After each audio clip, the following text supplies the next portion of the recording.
আসলে আমাদের একটাই আক্ষেপ ছিল যে আমাদের কেন পেনাল্টিটা হলো না। আমরা সবাই ড্রেসিং রুমে এটাই আমরা থেকে দেখলে বোধহয় বুঝতে পারবো ক্লিয়ার পেনাল্টি।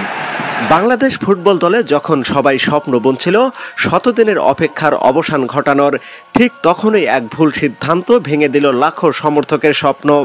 সিঙ্গাপুর বনাম বাংলাদেশ ম্যাচের সবচেয়ে গুরুত্বপূর্ণ মুহূর্ত 89 মিনিটে ফাহিম দারুণ এক কাউন্টার অ্যাটাকে এগিয়ে যাচ্ছিলেন। সিঙ্গাপুরের এক ডিফেন্ডার তাকে আটকাতে না পেরে ডিবক্সের ভিতরেই ফাউল করে বসেন, যা ছিল নিশ্চিত পেনাল্টি। এবং সেই পেনাল্টিটা আপনি ফাউলের শিকার হয়েছিলেন। হ্যাঁ, আমরা ভিডিওটা সবাই দেখতেছিলাম, কেন এটা পেনাল্টি দিল না আর কি।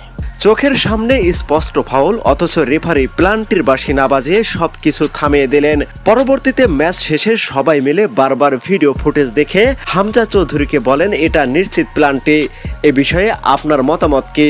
উত্তরে হামজা চৌধুরী বলেন, যেহেতু সামনে আমাদের আরও ম্যাচ রয়েছে, অতএব এসব কিছু ভুলে গিয়ে সামনের ম্যাচগুলোতে আরও ভালো খেলতে হবে।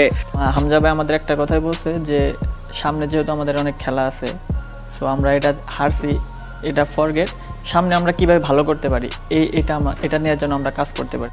তো প্রিয় দর্শক, হামজা চৌধুরীর কথা কতটুকু যুক্তিসম্পূর্ণ অবশ্যই জানাতে ভুলবেন না আমাদের ভিডিওর কমেন্ট বক্সে।